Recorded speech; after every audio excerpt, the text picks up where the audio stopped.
오늘 말씀은 전도서 1장 1절에서 11절입니다. 다윗의 아들 예루살렘 왕 전도자의 말씀이라. 전도자가 이르되 헛되고 헛되며 헛되고 헛되니 모든 것이 헛되도다. 해 아래에서 수고하는 모든 수고가 사람에게 무엇이 유익한가? 한 세대는 가고 한 세대는 오되 땅은 영원히 있도다. 해는 뜨고 해는 지되 그 있던 곳으로 빨리 돌아가고 바람은 남으로 불다가 북으로 돌아가며 이리 돌며 저리 돌아 바람은 그 불던 곳으로 돌아가고 모든 강물은 다 바다로 흐르되 바다를 채우지 못하며 강물은 어느 곳으로 흐르든지 그리로 연하여 흐르느니라. 모든 만물이 피곤하다는 것을 사람이 말로 다 할 수는 없나니 눈은 보아도 족함이 없고 귀는 들어도 가득 차지 아니하도다. 이미 있던 것이 후에 다시 있겠고 이미 한 일을 후에 다시 할지라. 해 아래에는 새 것이 없나니 무엇을 가리켜 이르기를 보라 이것이 새 것이라 할 것이 있으랴. 우리가 있기 오래전 세대들에도 이미 있었느니라. 이전 세대들이 기억됨이 없으니 장래 세대도 그 후 세대들과 함께 기억됨이 없으리라. 아멘. 사도 요한은 예수님의 마지막 모습을 이렇게 전합니다. 요한복음 19장 30절에 예수께서 신포도주를 받으신 후에 이르시되 다 이루었다 하시고 머리를 숙이니 영원히 떠나가시니라. 예수님의 마지막 죽으심의 모습을 사도 요한이 보았을 때 군병들이 목이 마를까 피를 많이 흘리니 해융의 신포도주를 머금어서 입에 대게 하니까 그것을 맛보시고 숨을 거두시는데 요한복음이 전하는 마지막 말씀은 다 이루었다. 다 이루었다 하는 말씀이라는 거죠. 예수님은 자신의 인생을 폐나 흠으로 끝맺는 것이 아니라 오히려 어떤 진리로 충만하고 의미가 가득한 삶이었다는 것을 표현한 것입니다. 세상적으로 인간적으로 볼 때 예수님은 그야말로 이루는 것이 없습니다. 없이 보입니다. 텅 빈 것처럼 보입니다. 예수님이 결혼을 해서 후세를 세상에 남겼습니까? 무슨 재물이 많아서 그것을 남겼습니까? 예수님은 손수 책 한 권 쓰시지 않았습니다. 성경은 예수님에 관해서 성령의 도우심으로 다른 사람이 쓴 책입니다. 예수님은 영웅 호걸처럼 세상을 평정하는 업적을 남기신 일도 없고 예수님은 땅 한 평 남기신 적이 없습니다. 그럼에도 불구하고 예수님은 다 이루었다. 다 이루었다. 주신 사명 감당했고 진리에 입각한 의미 있는 삶을 사셨다는 충만한 모습의 표현, 그런 말씀이라고 고백이라고 보여집니다. 그런가 하면 대조적으로 그 말씀을 오늘 듣습니다. 전도서를 기록한 어떤 사람은 모든 것이 헛되다고 거듭해서 말하고 있습니다. 그럼 전도자는 누구일까요? 1절 말씀 보시면 다윗의 아들 예루살렘 왕 전도자의 말씀이라. 다윗의 아들이고 예루살렘 왕이 된 자는 솔로몬밖에 없죠. 그러냐 솔로몬이 전도자다 하는 것은 우리가 알 수 있습니다. 그런데 이 전도자라는 말은 히브리어 원어로 코헬렛이라는 말인데 본래 문서를 수집하고 기록하고 또 현자처럼 사람을 가르치고 선생의 역할도 하고, 그래서 이 코헬렛이라는 말을 번역하기가 어려워요. 그래서 영어 성경에서는 티처 또는 선생 또는 현자라고 번역을 하기도 하고 우리 말 성경에서는 전도자라고 번역을 하는데 이런 번역이 코헬렛이라 하는 의미를 다 나타낼 수가 없어서 그래서 전도서를 연구하는 학자들 중에는 글을 쓰면서 해석을 하면서 그냥 코헬렛이라고 부릅니다. 코헬렛이 전도자 대신에. 그러나 저는 오늘 말씀에서 우리말 성경이 번역한 대로 전도자라고 하고 이 전도자는 솔로몬을 의미한다. 그렇게 깨닫고 말씀을 증거하고자 합니다. 그러면은 이 솔로몬이 누구입니까? 다윗의 아들 솔로몬은 다윗이 물려준 큰 번영의 조건을 이어받아 하나님이 주신 지혜로 나라를 통치하고, 솔로몬은 세상이 주는 영화와 영광을 다, 부귀 영광을 가장 많이 누린 역사상 인물입니다. 솔로몬처럼 부귀 영화 누린 사람이 세상에 없다 할 정도입니다. 그래서 열왕기상에 보시면 솔로몬의 시대가 얼마나 번영했는지를 단적으로 표현한 한마디 말이 금을 거리에 돌처럼 여겼다. 금이 얼마나 많은지 거리에 돌처럼 여겼다. 그만큼 번성했다. 그만큼 나라가 부유했다. 그런 말씀이고요. 그렇게 부유한 그리고 힘이 강한 솔로몬이니까 각 나라들이 침략해서 빼앗으려고 하는 것이 아니라 나라가 화친을 맺기를 원했습니다. 그래서 각 나라에서 조공을 바치고 좋은 물건들 선물을 하고 그러면서 이 화친을 맺기를 원해서 계약 결혼, 그러니까 의도적인 그런 정략 결혼을 해서 솔로몬에게 많은 왕녀들, 공주들을 결혼을 시키니까 솔로몬이 그런 대로 결혼을 다 하다 보니까 우리 열왕기상 11장 3절에 보면 1000여 명 되는 궁녀, 비빈이 있었다. 그렇게 표현을 합니다. 그러니까 이 솔로몬은 세상의 부귀영화 가장 많이 누린 그런 왕이었는데, 그런 전도자가 하는 말이 무엇이냐 하면 오늘 2절 말씀 보시면 헛되고 헛되며 헛되고 헛되니 모든 것이 헛되도다. 한 번만 헛되다고 하는 것도 아니고 3번만 하는 것도 아니고 한 구절 안에 5번이나 헛되고 헛되며 헛되고 헛되니 모든 것이 헛되도다. 5번이나 반복해서 헛되다고 이야기를 하니 솔로몬은 정말로 이 세상의 만물 만사를 헛되다고 본 것이 틀림이 없습니다. 그래서 과연 놀랍게도 아무것도 갖지 못했다고 생각되는 예수님은 다 이루었다고 충만의 말씀을 하시고 그래가지고 솔로몬은 모든 것을 다 가진 것 같은데 헛되다고 이야기하니 이 무슨 뜻이냐 하는 것을 오늘 1장의 말씀을 통해서 중심으로 해서 말씀을 우리 살펴보며 나누고자 합니다. 전도자는 먼저 경험주의자처럼 말합니다. 그는 자신이 헛되다고 하는 결론을 내린 이유를 우리 1장 14절에 보시면요. 내가 해 아래에서 행하는 모든 일을 보았노라. 보라, 모두 다 헛되어 바람을 잡으려는 것이로다.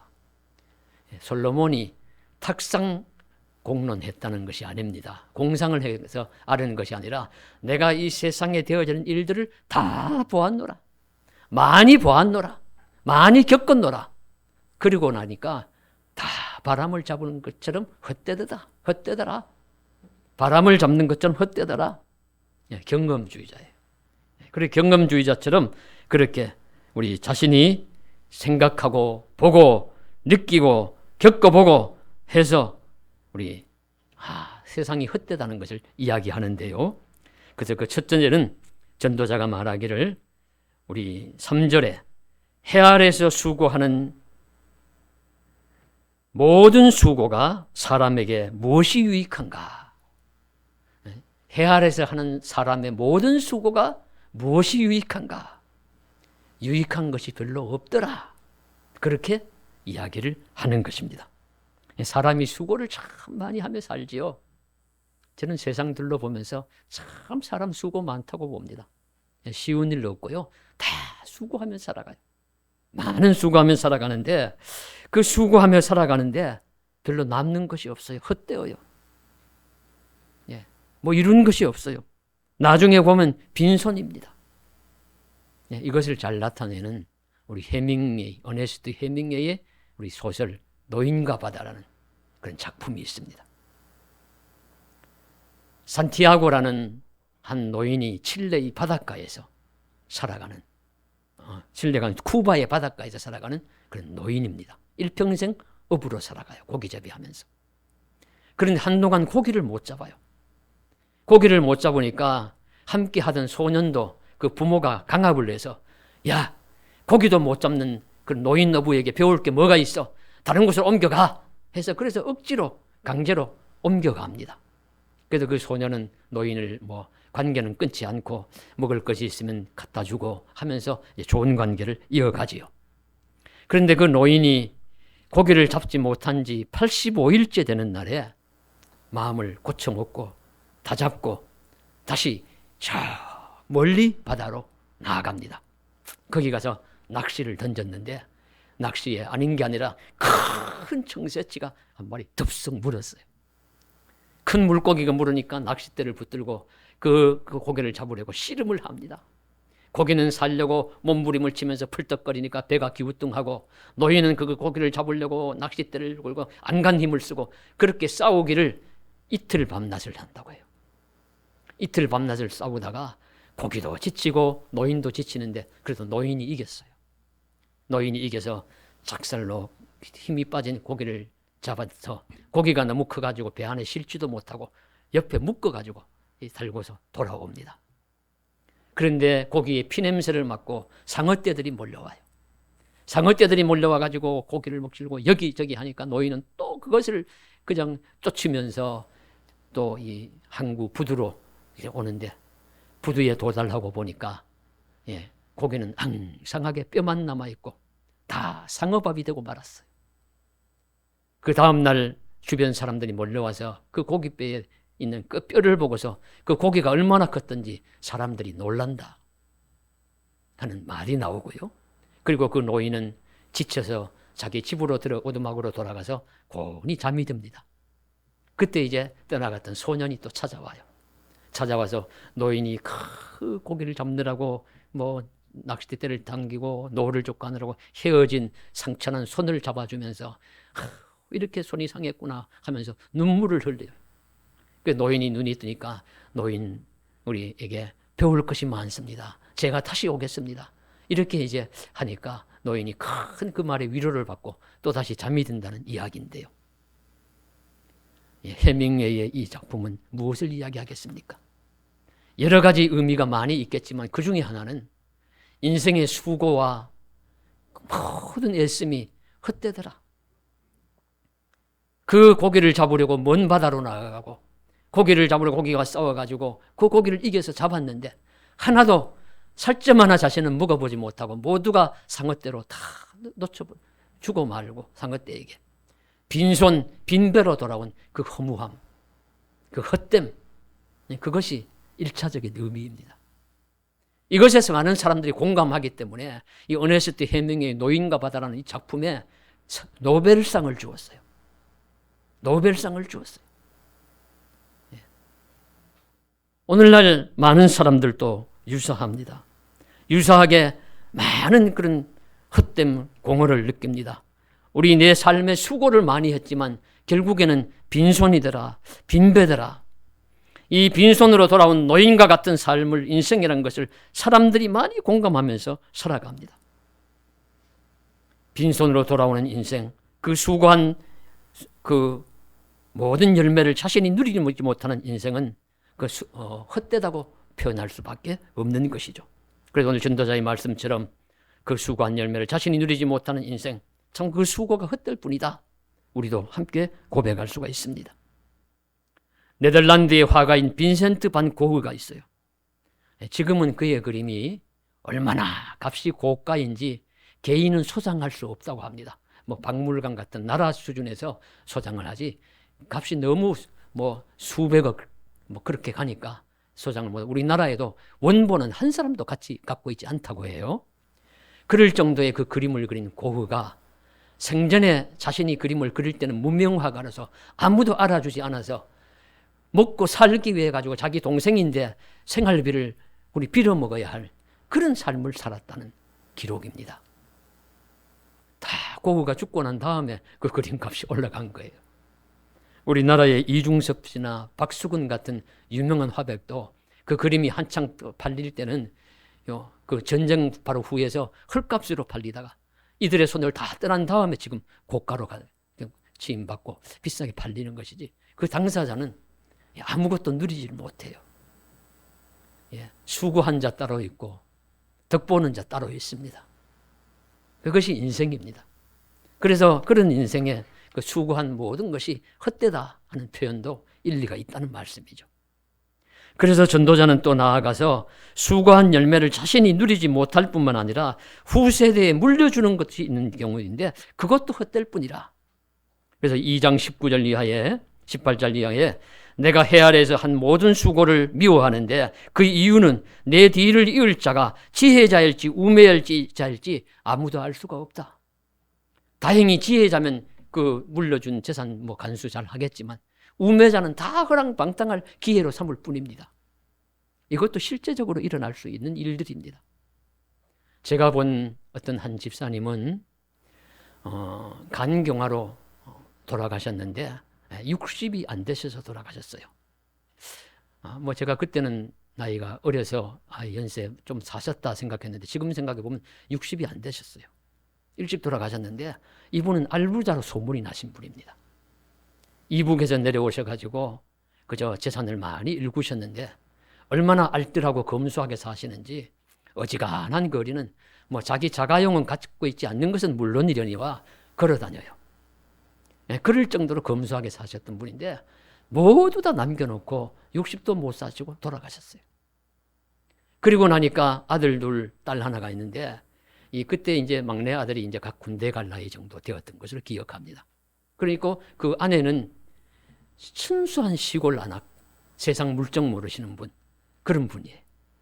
그러니까 그 아들, 딸이 아버지가 물려준 재산을 탕진하기를 시작하는데 그저 제가 그 아파트에 목동에 사셨던 분인데 보니까 고급 스포츠카를 타고 다니고 그러니 그 수고하고 애쓰고 아껴서 모은 모든 재물이 누구의 것이 되겠습니까?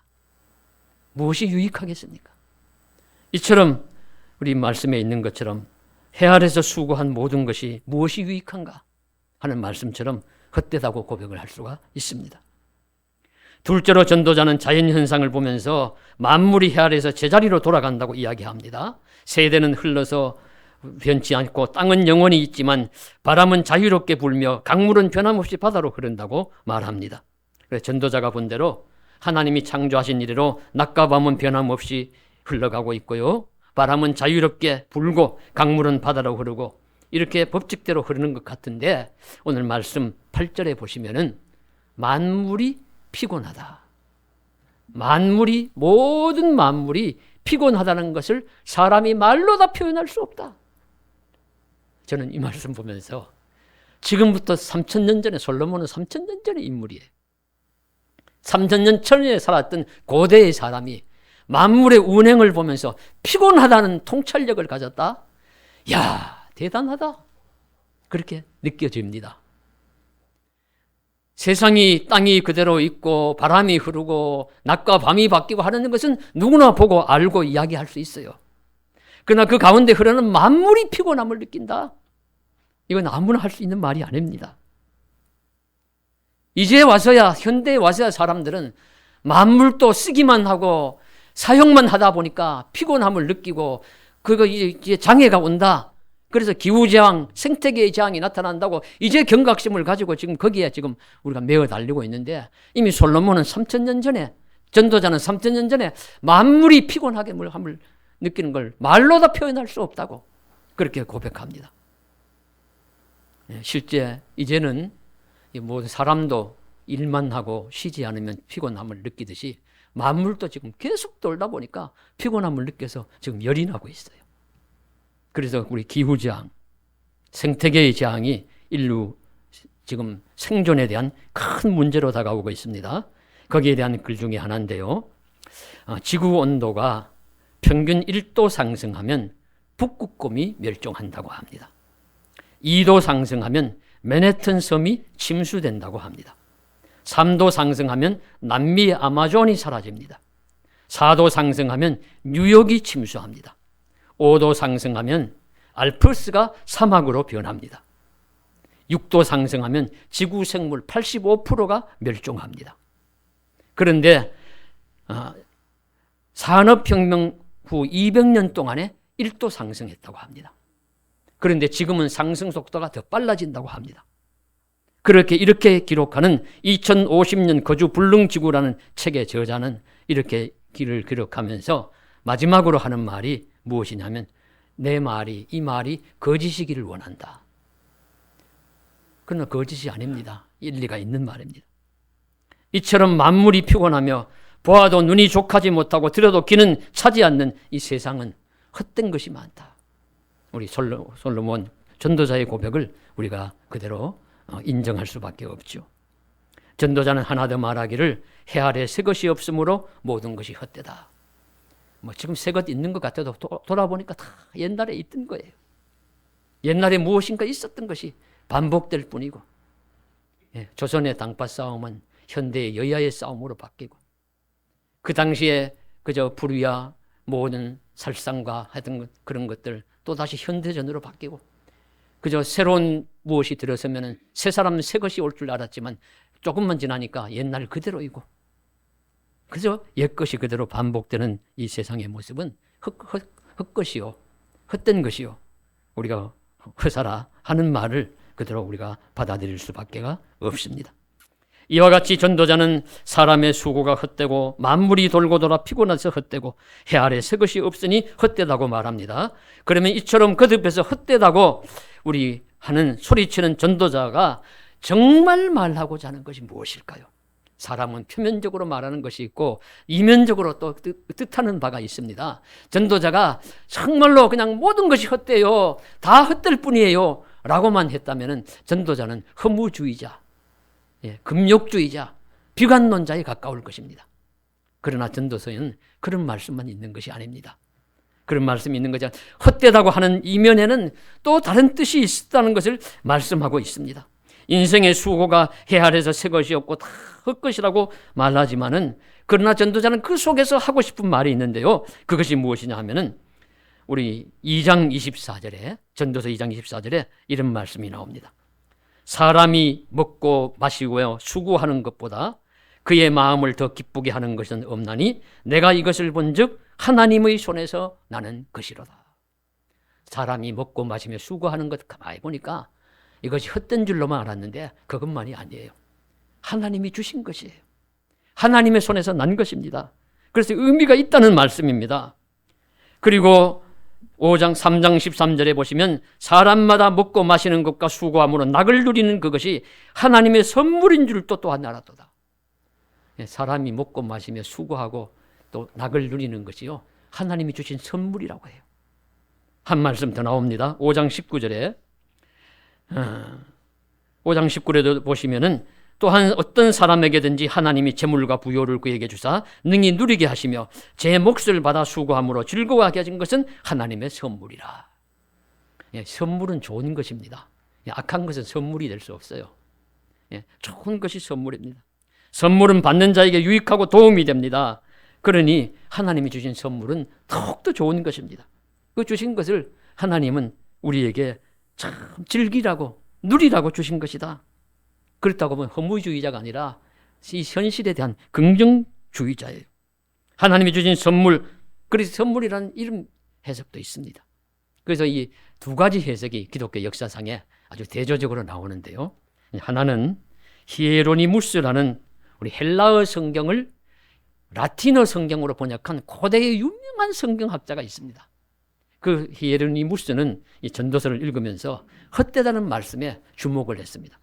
헛되고 헛되며 헛되고 헛되며 모든 것이 헛되도다. 그래, 세상의 모든 일은 다 헛된 것이야. 무익한 것이야. 멸시해야만 해. 그래서 그는 금욕주의자처럼 살아라고 합니다. 그래서 전도서를 보는 자는, 전도서를 제대로 해석하는 자는 금욕주의자처럼 살아야 한다. 모든 것을 버려라. 모든 것을 끊어라. 모든 것을 멀리해라. 모든 것을 비워라. 그것이 전도서가 말씀하시는 뜻이다. 그래서 우리 라틴어 우리 격언과 같이 메멘토 모리, 죽음을 기억하라. 그런 삶을 살아라. 이제 그렇게 가르쳤습니다. 그런 삶에 주목하면서 지배하던 전도서의 해석이 한 1000년 후에, 그가 살았던 한 1000년 후에 마틴 루터라는 종교개혁자가 이 전도서는 읽어보니까 그게 아니에요. 다른 것입니다. 전도서는 정말로 전도자가 하는 말씀은 세상의 일상은 사람이 누리는 것들은 즐기라고 하나님이 주신 선물입니다. 그렇게 이제 해석을 했습니다. 그래서 아까 읽어보았던 전도서 2장 24절의 말씀을 루터는 가장 중요한 전도서의 핵심 말씀이라고 보는 것이죠. 예, 사람이 먹고 마시며 수고하는 것보다 그의 마음을 더 기쁘게 하는 것이 없나니 이것도 하나님의 손에서 나온 것이고 결국은 하나님이 주신 선물이다. 그래서 이 루터의 이야기처럼 하면 우리 또 격언이 뭐냐면 까르페 디엠, 오늘을 즐겨라, 하루를 즐기면서 살아라, 이런 이제 말씀으로 해석할 수 있는 것입니다. 그래서 이 유명한 두 학자의 해석을 하나도 우리는 무시할 수 없어요. 그래서 히에로니무스처럼 우리 금욕주의적 불필요한 것들 그걸 많이 버리고 살아야 합니다. 버리고 제하고 좀 우리 그리고 절제하면서 사는 것도 필요합니다. 메멘토 모리, 죽음을 기억하면서 하루하루 절제하면서 살아야 합니다. 그러나 또한 루터가 또 해석을 한 것처럼 또 전도서가 정말 전도자가 하고 싶은 말씀을 우리가 듣는 것처럼 이 세상이 허무하고 헛된 것이 많을지라도 그러나 하나님이 주신 선물인 줄 알고 즐기며 하루하루를 감사하면서 살아야 한다 하는 말씀입니다. 그래서 우리 전도서의 말씀을 루터처럼 해석을 하면은 우리 빌립보서 4장 6절에 있는 말씀처럼 아무것도 염려하지 말고 오직 모든 일에 기도와 감사로 너희 구할 것을 하나님께 아뢰라. 이렇게 살아가는 것이고요. 저와 여러분이 잘 아시며 날마다 상고하시는 말씀 데살로니가전서 5장 16절에 항상 기뻐하라, 쉬지 말고 기도하라, 범사에 감사하라. 이는 그리스도 예수 안에서 너희를 향하신 하나님의 뜻이니라. 이 뜻 저 뜻 생각하지 말고 하나님이 기도하라 하셨고 감사하라 하셨고 기뻐하라고 하셨으니 그 삶을 사는 것이 하나님의 뜻이다. 이렇게 믿고 사는 것이 또 전도서의 중요한 해석 중에 하나입니다. 그러므로 우리는 허무한 것 같은 세상 속에 하나님의 주신 선물이 녹아있다는 사실을 깨달아야 합니다. 그것을 즐거워하며 감사하며 살아가는 삶이 전도서를 통해서 우리에게 주시는 하나님의 뜻인 줄로 믿습니다. 그래서 다시 기억하실 수 있기를 바랍니다. 항상 기뻐하십시오. 쉬지 말고 기도하십시오. 범사에 감사하십시오. 이것이 예수님 안에서 그리스도 예수 안에서 우리를 향하여 주신 하나님의 뜻인 줄로 믿습니다. 하나만 더 이제 말씀 나눌 것은요. 허무라는 말 속에 헛되다는 말, 비어있다는 말이 들어있는데 그러나 그 속에는 충만 또한 들어있습니다. 비어있어야 채울 수가 있는 것이죠. 충만, 헛되다는 말에는 비어있으면 아무것도 없음이라는 의미가 있지만 그 비어있을 때에 다른 무엇인가로 채워질 충만이 있음을 우리는 보아야 합니다. 그래서 해밍웨이의 노인과 바다를 그 해석을 하나 더 합니다. 허물을 이야기하지만은 또 한편으로는 노인과 바다는 인간의 강렬한 소망, 집념을 이야기해요. 지칠 줄 모르고 포기할 줄 모르는 인간의 집념. 그래서 해밍웨이가 쓴 노인과 바다의 구절에는 인간은 파괴될지언정 결코 패배하지 않는다. 그런 말씀이 나와요. 그런 이야기가 나와요. 그래서 끝없이 도전하는 거죠. 노인이 빈 배로 돌아와도 배를 타고 또 바다로 나갈 겁니다. 지칠 줄 모르는 끈기, 포기할 줄 모르는 열정, 그것이 인간을 위대하게 만든다는 의미가 숨어 있고요. 그리고 이 노인이 지친 몸으로 돌아왔을 때 이 소년이 다시 가서 손을 잡아주죠. 따뜻하게 손을 잡아주고 내가 당신의 다시 제자가 되겠습니다. 함께 하겠습니다. 하는 말을 통해서 인간의 하나님, 사람과 사람 사이에 연결된 끈끈한 끈, 그것이 인간을 위대하게 만드는 요소다 함으로써 노벨 문학상을 받을 수 있는 위대한 작품이 되었는 줄로 압니다. 그래서 우리가 오늘 말씀 우리가 볼 때에 텅 빈 충만이라고 제목을 붙였습니다. 이건 서로 모순되는 단어를 합친 것입니다. 텅 비어 있는데 어찌 충만할 수 있겠습니까? 그러나 그것은 이렇습니다. 우리는 인생에 빈손이 또 빈 곳이 있음을 인정하지만 그러나 그것으로 끝나지 않고 그 자리를 무엇으론가 가득 채워야 한다는 것을 중요하게 보는 것입니다.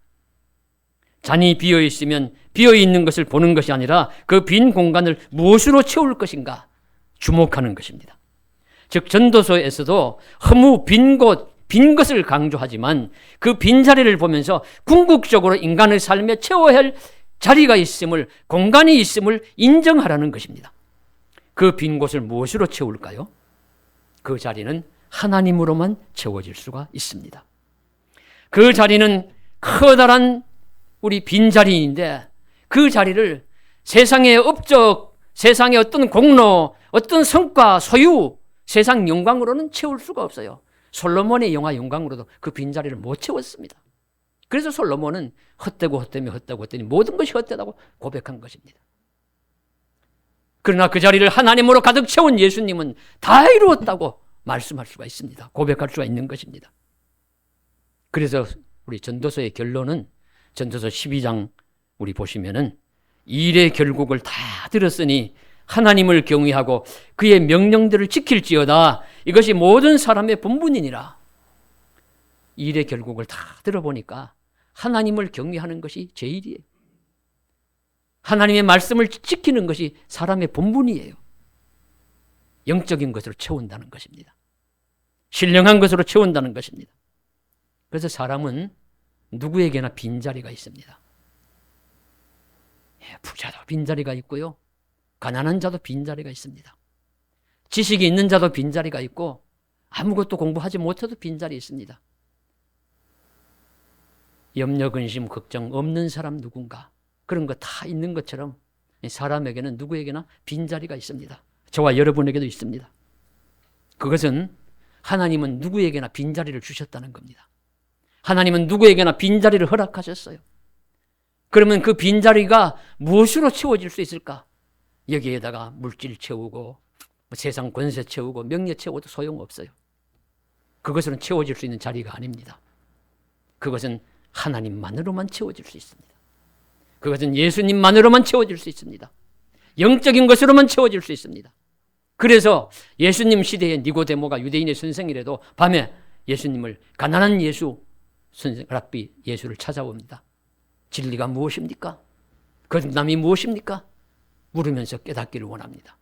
아리마다 부자 요셉도 자기를 위해서 준비한 새 무덤을 예수님께 바치면서 예수님의 숨은 제자의 역할을 잘 감당합니다. 자신들의 빈 곳은 하나님으로만, 예수님으로만 채울 수 있는 겁니다. 그래서 예수님을 믿는 사람들은요, 어떤 사람이냐면 부자라고 다 믿는 것 아니고 가난하다고 다 믿는 것 아니에요. 바로 니고데모처럼, 아리마대 사람 요셉처럼, 또 예수님을 따랐던 당대의 사람들처럼 자신의 빈자리가 있는 것을 느끼고 깨달았는데 이 빈 곳은 다른 세상 무엇으로는 채울 수 없다. 하나님만으로만 채울 수 있다는 것을 깨달은 사람이 예수님 붙들 수가 있습니다. 그래서 예수님을 찾은 사람은 그 빈자리를 영성으로 채우는 것이고 믿음, 사랑, 소망으로 채우는 것이고 하나님 말씀으로 채우는 것입니다. 저와 여러분께서도 하나님이 주신 빈자리를 그런 신령한 것들로 채우는 신령한 사람들이 될 수 있기를 간절히 소망합니다. 사랑하고 존경하는 성도님 여러분, 틀림없이 저와 여러분도 빈자리가 있을 것입니다. 인생의 빈자리, 지식의 빈자리, 가치의 빈자리, 그 빈 곳이 느껴진다면 전도자의 외침을 기억하십시오. 헛되고 헛되며 헛되고 헛되니 모든 것이 헛되도다. 그래, 맞아. 헛된 것이 있어. 버릴 것이 있어. 내가 세상 전부인 줄 알고 끝까지 추구하며 따라가지 말아야 할 것도 있어. 그런 것도 있지만 그러나 하나님이 내게 주신 많은 것들을 주신 선물이 부유하게 누리라고, 잘 누리라고 주신 선물이니까 감사하며 여기고, 그래도 남는 그 빈자리는 하나님의 영성으로 채워서, 하나님의 주신 선물로 가득 채워서, 그 예수님으로 채워서 우리의 삶이 텅 빈 것 같지만 충만한 그런 은혜의 자리로 나아갈 수 있기를 주님의 이름으로 간절히 소망합니다. 기도드리겠습니다. 사랑하는 하나님 아버지, 우리 인생이 많이 가진 것 같지만 어떤 때 보면 텅 비어 있습니다. 빈자리를 의식하고 무엇으로 채울까? 또 우리는 이것저것 갖다가 마구 채우지만 다 소용없습니다. 하나님으로 채우게 하시고 하나님의 영성으로 채우라고 빈자리를 허락해 주심을 기억하고 말씀으로, 기도로, 사랑으로, 소망으로, 믿음으로 채워가게 하여 주시옵소서. 우리 주 예수님 이름 받들어 간절히 기도드리옵나이다. 아멘.